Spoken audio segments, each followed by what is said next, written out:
Magandang araw mga ka-PTech. Welcome po ulit sa ating isa pang video para po sa inyong preparation for the upcoming NCESH. We are going to have for this video yung ating part 2 ng ating IRR of the Republic Act 12009. Okay?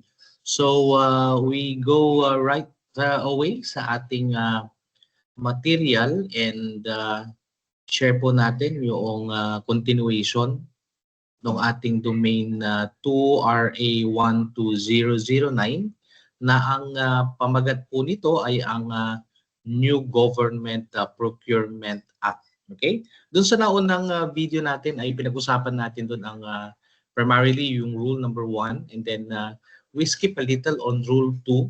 As I have mentioned po ay we are not going to fully cover itong mga different rules na ito, but rather we're going to give some relevant discussions lang muna doon sa mga rules that are somehow yung mga directly related po no doon sa ating school management. Okay? So in this video, we're going to start po with our rule number 3, yung procurement no by electronic means. Later on, we will try to give you a little of a post-test. Kaya tingnan natin kung kakayanin natin itong maibigay later on. Right?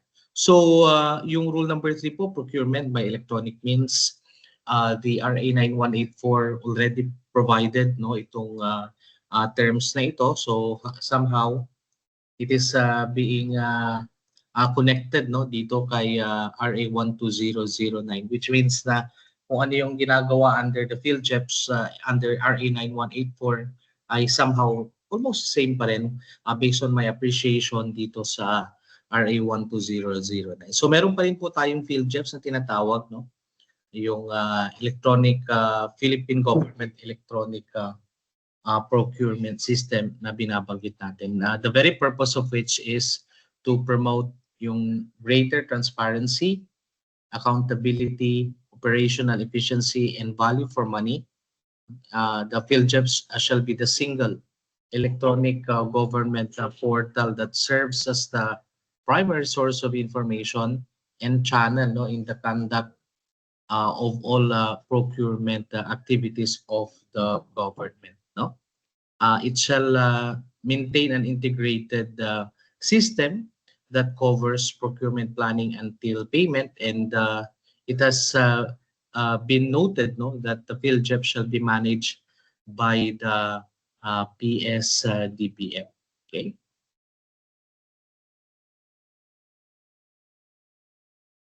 All right.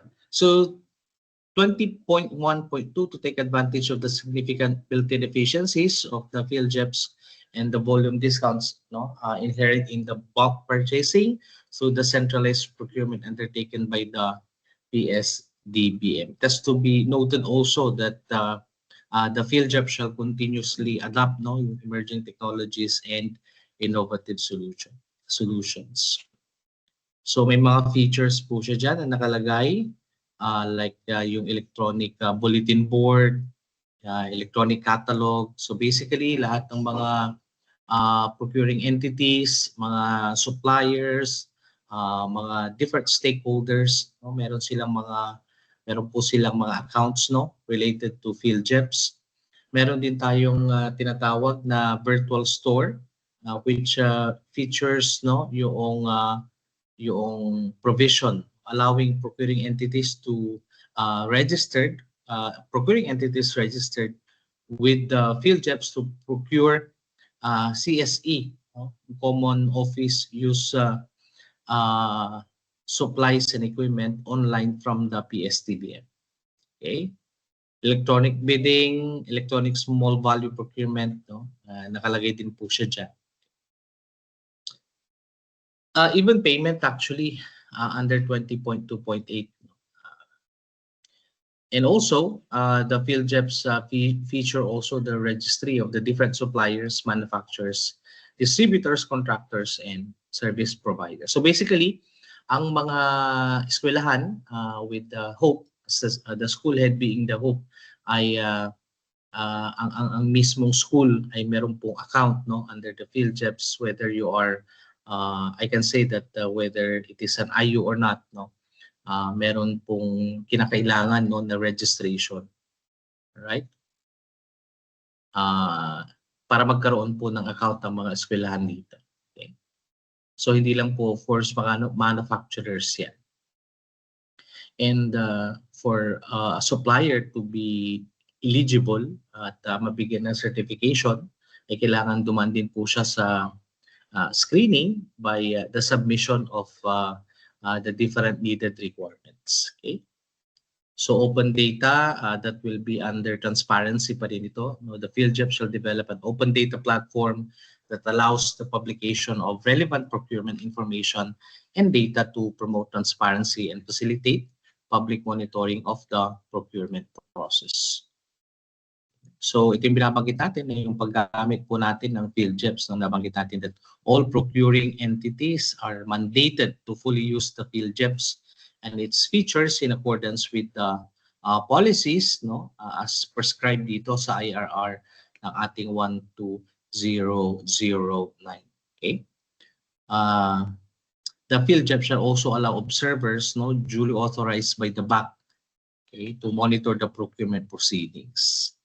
Okay, nabanggit ko na rin kanina na meron din pong provision ito for electronic payment. Okay, and also it is also being ensured that the PhilJEPs ay meron po siyang security, it's secured, no? Integrity, and of course yung confidentiality of the different documents submitted, no, by the different stakeholders, lalong-lalo na po yung ating mga lalong-lalo na yung ating mga suppliers, no, for that matter. And of course, those who are having an account dito kay PhilJEPs. Okay? So the PhilJEP shall also incorporate the following features which shall be periodically upgraded to keep abreast with the developments of technology. So it will also feature a certain kind of feature that provides for an audit trail for online transactions and allows the COA to verify the security and integrity of the system at any time. No? Also, nakikita natin dito yung performance, no, of the different manufacturers, suppliers, and distributors. Nakikita kasi natatrack yung kanilang yung monitoring nila as to their compliance and yung delivery schedules. Nakasama din po doon sa kanilang performance indicators. Okay. Yeah. So we will now be going into the other portion. Binanggit ko lang po itong PhilJEPs na yan because again, ang PhilJEPs po ay nabanggit na natin ito. It has already been mentioned in the RA 9184 at somehow sabi ko nga yung appreciation ko is that hindi naman na totally bago yung mga nakalagay under 12009, no? For the school context. We talk about the school context, of course. Now we go into rule number 4, yung binabanggit nga natin dito na modes of procurement. This is crucial because dito papasok yung konteksto, yung pangangailangan ng school na ano bang mode of procurement, ano bang klase ng mode of procurement ang gagamitin mo, no, in the different context, no? Nabanggit ka natin prior na meron tayong principle of fit for purpose approach. Kung ano yung pangangailangan ng isang eskwelahan or ng isang government agency, ay pwede siyang pumili dun sa varying modes of procurement na nakapaloob nga dito kay RA 12009. Under Rule 4, Section 26, nakalagay dyan that the modes of procurement. So these are the following, yung fit for purpose approach natin. Competitive bidding, no? Limited source bidding. Ito, meron na rin ito under na RA 9184. I'm not sure with competitive dialogue, unsolicited offer with bid matching, direct contracting, direct acquisition. Repeat order, definitely meron ito under RA 9184. SVP or the small value procurement, yes. Negotiated procurement, yes, meron din ito under the RA 9184. I believe meron din yung direct contracting, but definitely hindi laging nagagamit ito under the school context, no, in the RA 9184. Mga binanggit ko lang po, diyan yung mga lagi natin nakikita. Now, what is very interesting in this RA 12009 ngayon is that hindi niya single out yung paggamit ng competitive bidding unlike doon sa RA 9184. Well, basically because wala nga yung fit for purpose approach na ginagamit ngayon under the 12009, no? So in the 9184, sinabi niya na lahat dapat ay dumaan ng competitive bidding. Ngayon, kung hindi kakayanin yung mga requirements for the competitive bidding, then the procuring entity can resort to making use of yung tinatawag nga na alternative modes of procurement. Okay? So, nandun na yung limited source bidding, small value procurement, negotiated procurement. No. What is interesting under RA 12009 is that nilagay niya dyan na ang Rule 4 ay modes of procurement. So, at saka binanggit yung fit for purpose procurement approach. Meaning, ang bawat procuring entity ay pwede nang pumili depende sa konteksto ng procurement program, no, na gagawin nila among the different approaches na nabanggit. Okay? So, meron pa ba dyan? Yeah, direct sales and direct procurement for science, technology, and innovation. Okay? So, in addition to the specific terms and conditions for the application, the detailed procedure for each mode of procurement shall be provided in the manual to be issued by the GPPB. Okay? Ang GPPB ay Government Procurement Policy Board, if I'm not mistaken. Yan po yung board na nagde-decide, no, yung may kinalaman dito sa iba't ibang mga provisions or issues under po ng ating government procurement. Okay?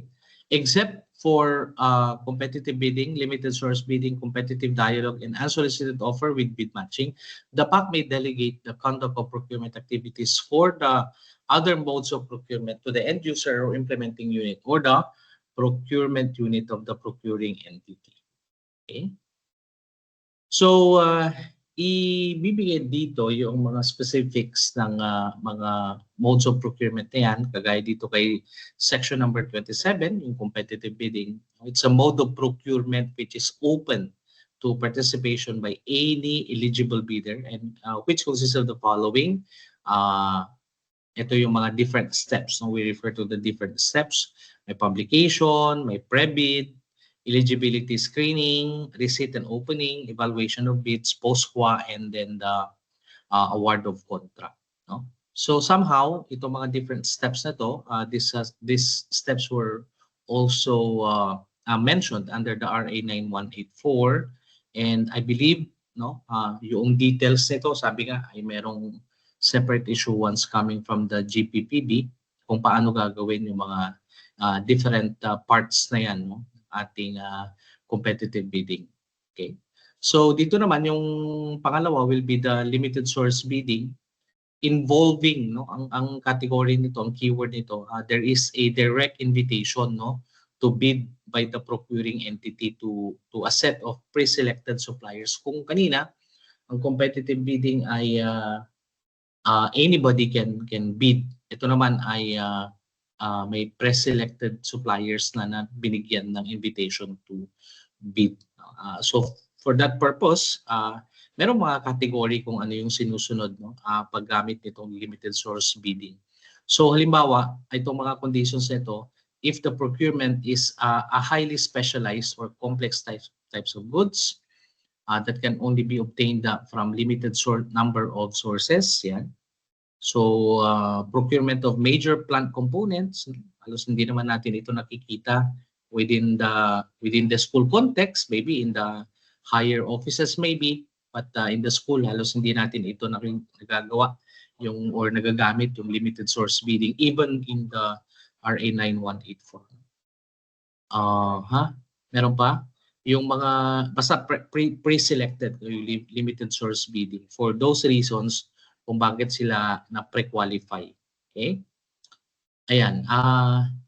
Pangatlo will be the competitive dialogue. Ang competitive dialogue naman is a mode of procurement that employs a two-stage bidding process where the procuring entity invites the suppliers, manufacturers, distributors, contractors, consultants, and service providers to a dialogue to propose solutions to address the needs and the needed requirements. No? So competitive dialogue yan.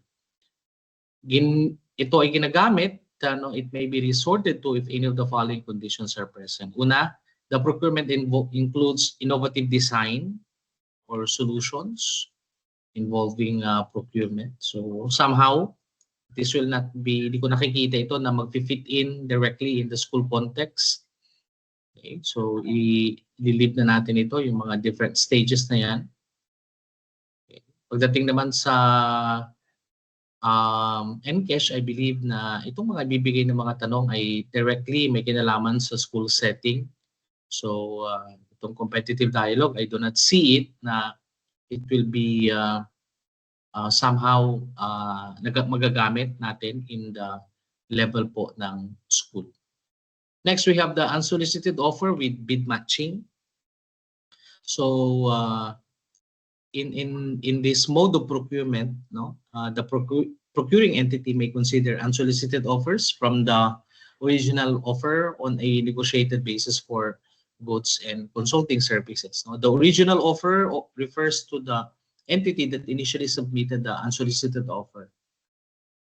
Okay, so again, itong part din na to, I'm not seeing this one na magagamit po natin every day or every liquidation period in the school level. Tingnan natin yung iba na pwede nating mai-refer, no? Na may kinalaman po sa school context natin. Yan, direct contracting, tingnan natin kung po pwede ito. No? It's a mode of procurement that does not require elaborate bidding documents, and the supplier is only required to submit a price quotation, no? Or a pro forma invoice together with the conditions of sale, which may be accepted immediately or after some negotiation. So kailan natin ginagamit ang direct contracting? Una, when the goods are proprietary in nature, which can only be obtained from the proprietary source, or when patents, trade secrets, and copyrights prohibit others from manufacturing the same. Okay? Or pwede rin naman ng procurement of critical components. Ayan. So even in DepEd, I do not see this one na may mga specialized requirement tayo. I think in matters of national security po pwede itong direct contracting na yan. But in the school, I cannot see that na. So ito, tingnan natin itong direct acquisition. So I believe ito medyo tatama, no, this school level.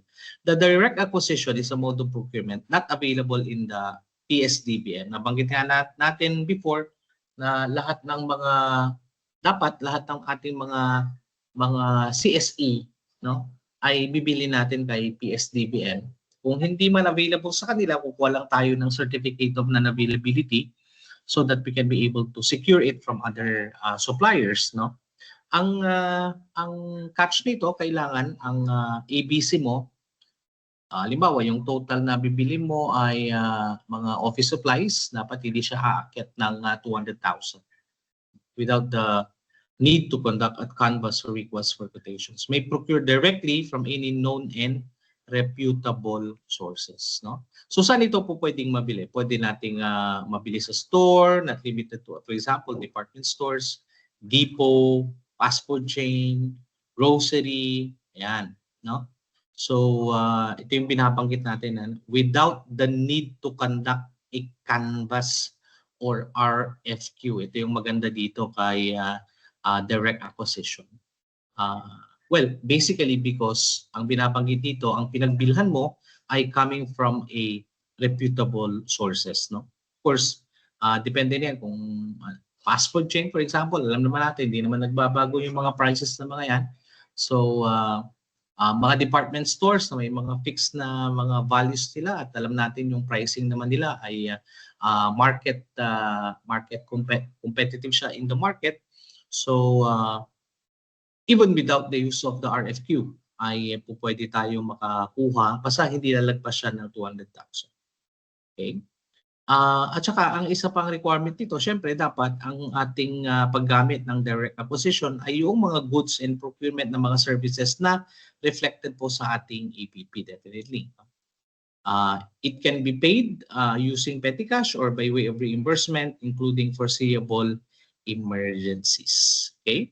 So, yan, ano po pwede tayo makapag-liquidate, no? Nabanggit na po itong reimbursement because napakalaking bagay nito prior. In some of the divisions ay napaka-stricto ng reimbursement. Of course, yung maggamit natin ng petty cash fund as a type of disbursement shall be in accordance with the COA circular din naman. Okay? So ito maganda itong si direct acquisition because it removes no yung paggamit noong mga mahabang proseso ng paggawa ng liquidation. Okay? Ang isa pang tinitingnan mo pag gumamit ka ng direct acquisition is that kailangan yung supplier na pagbibilan natin ay nakaregister siya sa PhilJeps. Okay? The goods are available in electronic commerce and the goods are readily available off the shelf and can be picked up or delivered immediately. Okay? Ayan, so direct acquisition. Repeat order, meron din ito kay RA 9184, no? And for that ay makikita natin na parehas din lang yung mga conditions in the RA 9184. So ano yung mga conditions pag gagamit ka ng repeat order? The unit price must be equal or lower compared to that of the original contract. It shall be availed only within 6 months from the date of the notice to proceed arising from the original contract. And hindi ka dapat mag-exceed kay 25% no, of the quantity of each item in the original contract. Ayan. So, halos walang pinagkaiba kung nabasa mo yung RA 9184 at saka 12009, parehas din po itong yung repeat order conditions. No? Next, we have the small value procurement or the SVP, whereby the procuring entity requests for the submission of 3 quotations from goods not available in the PSDBM infrastructure and consulting services. Ayan. The amount involved does not exceed 2 million. Pwede kang mag-SVP dyan. Okay? So ito may RFQ. Ang kaibahan nito, doon kay direct acquisition, ang direct acquisition ay 200,000 yung maximum niya.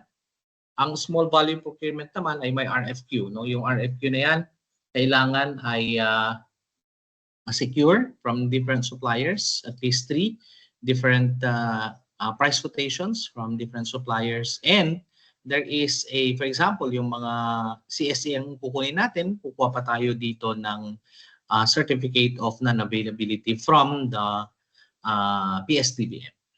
Okay? That's small value procurement. Okay? So, ito yung mga common, no? Then we also have negotiated procurement, no? Kapag may 2 failed biddings, for example, then we go into negotiated procurement. So, where there have been 2 failures of bidding in the case of competitive bidding, limited source bidding, or competitive dialogue, ay pwede nang mag-resort into yung tinatawag natin na negotiated procurement. Okay? I believe ito yung mga important na mga considerations dito. And usually, pagka emergency cases, gumagamit tayo ng negotiated procurement. If there is an imminent danger to life or property or during the state of calamity, ayan, nag-negotiated procurement yan. Time of the essence, natural man yan or man-made calamities, mga different units pwedeng mag-go into negotiated procurement. Alright? So ito po yung mga different examples po natin ng modes of procurement. Or pwede rin take over ng contracts, magkakaroon din po ng negotiated procurement, no, relative to that. Okay? So yan, agency to agency, negotiated procurement can be looked into as an avenue para magkaroon po ng or makapag-practice ng procurement activity. Okay? So, that's it, no? At titignan natin dito yung ito yung mga common na nabanggit natin kanina ng mga different modes of procurement, and we hope that we will be guided no with this policy. Now, babalikan natin yung tanong na pag sa school level, ano yung common? O pwede natin na magamit dun sa mga nabanggit na mode of procurement. Definitely, pag school level yan, we can make use of the direct acquisition. Yan ang bago na based on my appreciation ay hindi po ito makikita no from the original na RA 91 or the former na Government Procurement Act na RA 9184. Yun ang isa na pwede natin na magamit no. 200,000 ang maximum sa mga department stores, mga ganyan, mga reputable stores pwede nating magamit. Or pwede din tayong mag-small value procurement, maximum nito 2 million and 3 RFQs, no? Ako pwede natin na i-require dito. Doon kay direct acquisition ay hindi tayo nire-require na mag-submit ng mga RFQs doon. Siguraduhin lang natin na naka-register sa PhilJeps yung store na yun. Okay? So yun, I think that's the two most significant no na modes of procurement na po pwede natin na magamit. Of course, yung competitive bidding naman nabanggit ko na ito previously na hindi naman natin ito how do you call that? Yung paggamit no nung yung timeline ng liquidation ng mga cash advances sa school ay hindi papasok no doon sa criteria ng paggamit po ng competitive bidding. Okay? Ayan, ito naman yung paggamit ng mga sa purchase of petroleum products. Okay. Pwede rin namang direct purchase yan, must be made from any available retailers, and the requirement must be intended to be used for the official government vehicle and equipment for immediate consumption. Payment may be made through cash advance, reimbursement, or other allowable payment modalities. Okay? So, ito po yung mga common. Again, uulitin ko na naman yan na nabanggit ko kanina sa inyo. That has something to do with yung ating procurement. Ito, merong tayong direct procurement for science, technology, and innovation. Baka rin ito magiging parte na sa may mga lalaking budget at nangangailangan noong mga STI na mga equipment. So po pwedeng magamit itong direct procurement for science, technology, and innovation as a mode of procurement where the following goods and services from a legally, technically, and financially capable manufacturer, supplier, or from a qualified startup business. Ayan. So po pwede daw po tayong mag-resort dito kapag specific. So makita natin na kung gaano ka responsive itong mga different provisions na ito in terms of how we approach yung ating mga procurement activities. Now, it's important to note also yung Section 39, yung prohibition on the splitting of government contracts. Be very careful with this one. Definitely yung splitting ng government contracts is not allowed in using any of the modes of procurement under the Article 4 of the Act.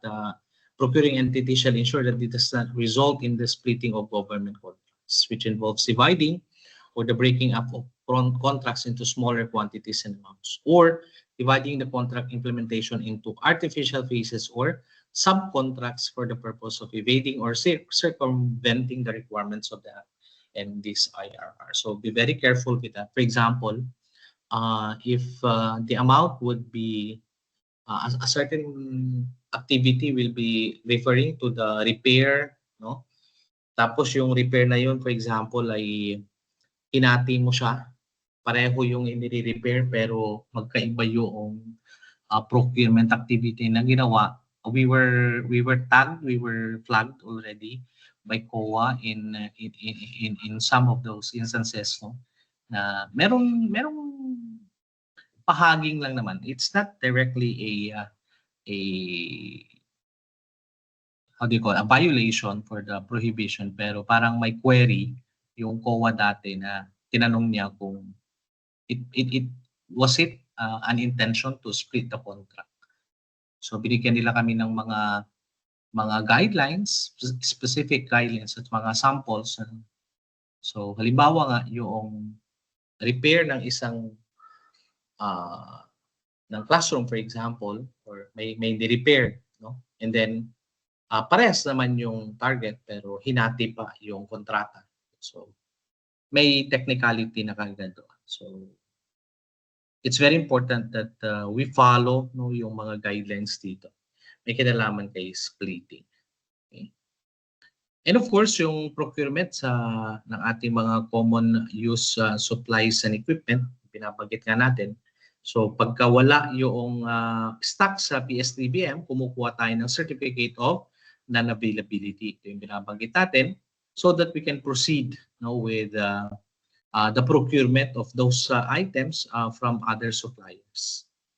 Okay? Ayan.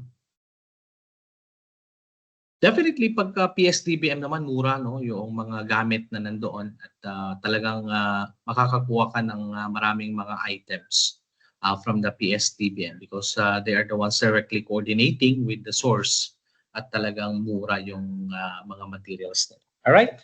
So for the meantime, that is our part number 2 ng ating discussion of this RA 12009.